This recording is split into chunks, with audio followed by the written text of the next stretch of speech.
Et bonjour, vive la gastronomie. 10 plats venus d'ici ou d'ailleurs. À table. C'est un plat constitué de viande et le surnom familier des habitants d'un pays.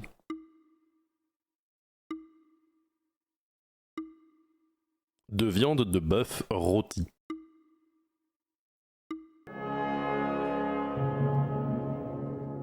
De l'anglais roast beef, le roast beef. Ce plat de viande de bœuf rôti est populaire en Angleterre, si bien que depuis le XVIIIe siècle, roast beef est le surnom des Anglais. Ce plat est composé d'un seul légume et de viande. Le second mot de cette locution est le nom d'un personnage connu ayant vécu au XVIIIe siècle. Ce n'était pas un cuisinier. Il n'a pas de rapport direct avec la création de ce plat baptisé au début du XXe siècle.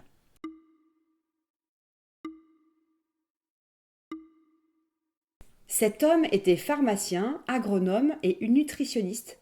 Il a étudié les nouveaux légumes de son temps.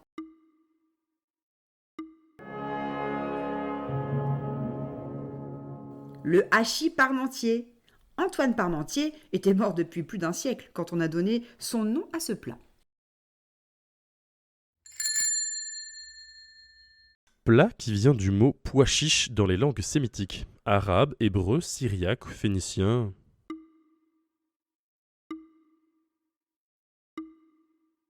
Préparation qui, outre le pois chiche, contient du sésame, de l'huile d'olive, du jus de citron et des épices.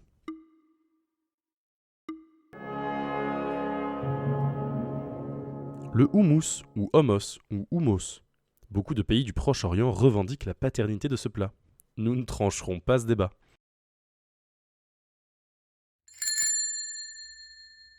Préparation culinaire commune à toutes les régions. Elle doit son nom au fait qu'elle est fine, comme une petite lame.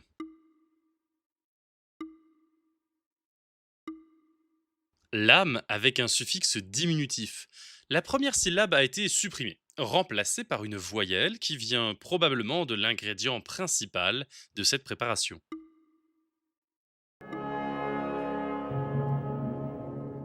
L'omelette, du latin lamella, petite lame, a évolué vers amelette, en passant par de multiples formes.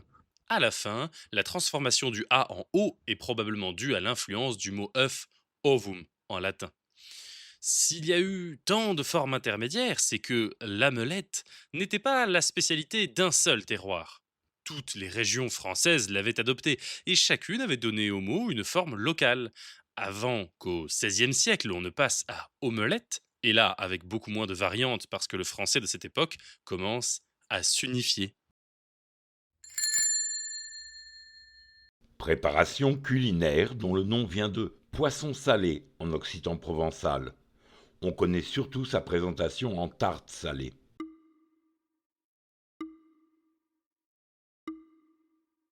Peis salat en occitan.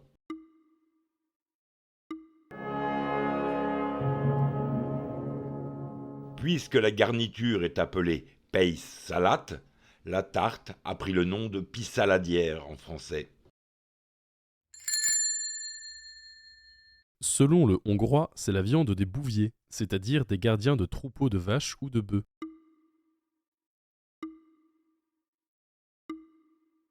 C'est à l'origine un ragoût préparé par les bouviers pendant qu'ils gardaient les troupeaux.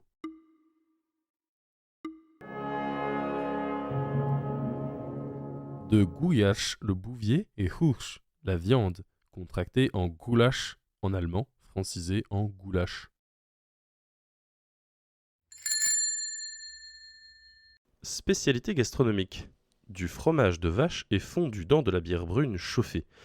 Puis le tout est versé sur une tranche de pain de mie grillé avec du jambon et de la moutarde. Son nom est l'adjectif relatif à cette région en anglais.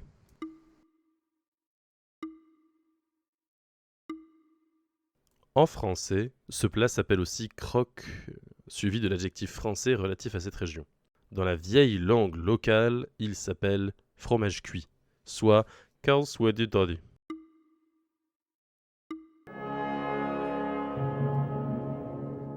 Le Welsh, soit gallois en anglais. Ce plat s'est aussi appelé croque gallois pour sa ressemblance avec le croque-monsieur. Il est devenu un plat courant dans la région de Lille. Cette tradition remonterait à la présence des soldats anglais et gallois dans cette région durant la Première Guerre mondiale. Au XIXe siècle, aux États-Unis, la nourriture, autrefois produite par les paysans et transformée dans les cuisines des consommateurs, passe de plus en plus par l'industrie agroalimentaire. Mais à une époque où il n'y a quasiment pas de normes ni de contrôle, le doute s'installe sur la qualité des produits fournis. La presse lance des allégations sur la nature des viandes contenues dans les préparations, ce qui est à l'origine du nom d'un mets américain.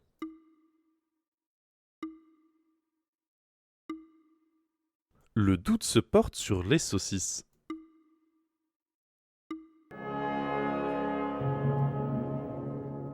Ces saucisses contiennent-elles de la viande de chien ? Ces allégations sont tellement relayées et connues que chien, dog, devient le synonyme populaire de saucisse. Quand certains se mettent à vendre des sandwichs fourrés d'une saucisse chaude, ils l'appellent donc hot dog. Cette locution gastronomique contient le nom d'un ancien village qui était limitrophe de Paris. De vastes entrepôts, occupés par des négociants en vin, s'y sont développés à partir de 1800. Leur installation dans ce lieu leur permettait de ne pas avoir à payer l'octroi, le péage pour rentrer dans Paris. La proximité de tant de vins a fait qu'on a développé là une recette de sauce au vin blanc qu'on servait souvent pour accompagner l'entrecôte. Cette commune a été absorbée par Paris et en est maintenant un quartier.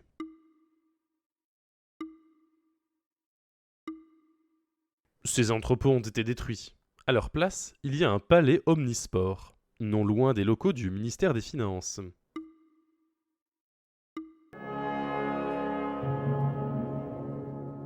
Le quartier de Bercy à Paris est à l'origine de la sauce Bercy et de l'entrecôte Bercy.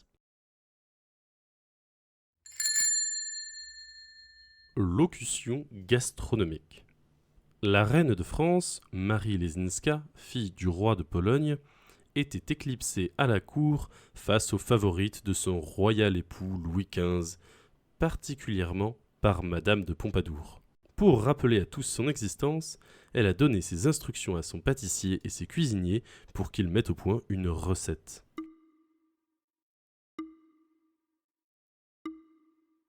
C'était une pâtisserie charcutière garnie d'une purée de volaille à la crème et aux champignons.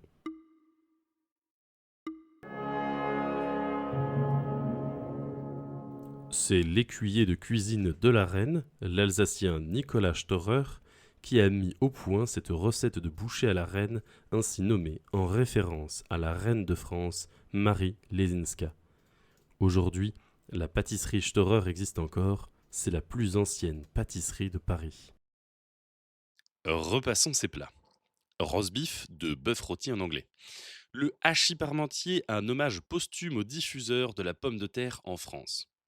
Hummus, soit simplement pois chiche en arabe. L'omelette, fine comme une petite lame, avec une influence du mot œuf.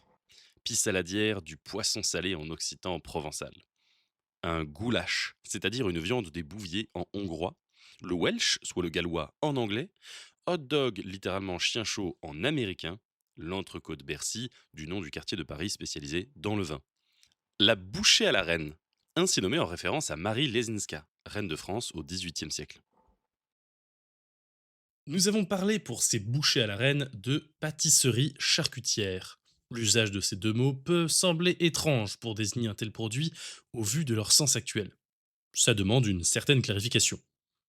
Logiquement, le pâtissier est à l'origine celui qui prépare les pâtes. Et comme ce n'est pas précisé dans le nom, ces pâtes peuvent servir aussi bien à des préparations sucrées que salées.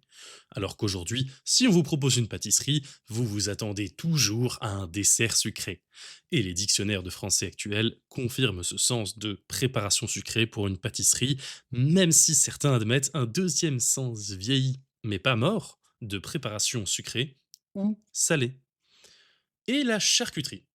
Ce sont des produits de chair cuite, comme son nom l'indique. D'ailleurs, du 15e au 18e siècle, on trouve encore ce nom sous la forme de charcuterie. Mais quelle chair est ainsi vendue cuite? Aujourd'hui, il est implicite qu'une charcuterie est faite avec du porc cuit. Mais selon son origine, chair cuite, ça n'est pas précisé. Et effectivement, on trouvait à l'époque des spécialités charcutières à base d'autres viandes cuites que le porc, gibier, veau ou encore, comme ici, dans l'exemple des bouchées à la reine, de la volaille. Donc, quand nous parlions de pâtisserie charcutière, ce n'est pas faux, mais il faut l'entendre avec les sens anciens de ces deux mots. Il n'y a pas que dans l'entrecôte de Bercy que ce nom se retrouve dans les méandres de la langue. En langage familier, les allusions à Bercy sont nombreuses. Un Bercy désigne un ivrogne, une Bercy est une saoulerie. Avoir la maladie de Bercy ou être né sur les coteaux de Bercy, avoir un penchant pour la bouteille. Brassens nous parle ainsi d'un ancêtre à qui on avait apporté quelques litres aussi, car le bonhomme avait la fièvre de Bercy. En effet, pendant des années, Bercy représentait le plus gros marché de vin du monde. Une autre tradition dit que ce Murger vient de l'une de ces rues, longeant les entrepôts de vin. Ceux qui voulaient du bon vin en quantité sans se ruiner s'y rendaient boire et surtout boire trop jusqu'à tituber la main appuyée sur les murs de la rue Alphonse Murge pour ne pas tomber. De ces beuveries découleraient les mots Murge et se murger. Une histoire qui prête à sourire et qui fait une bonne anecdote, mais dont les fondations sont pour le moins incertaines. Bien que l'argot ne se prête guère à l'écrit, la première apparition écrite de Murge est aux alentours de 1980, alors que la rue est censée avoir disparu en 1930. Si on peut imaginer une utilisation orale du terme avant 80, c'est tout de même bien loin de la rue Murge. Mais surtout, cette rue Alphonse Murge n'a jamais existé au XXe siècle à Paris. De circonstances improbables, nous passons à une pure légende. À la semaine prochaine pour des étymologies un peu plus sûres.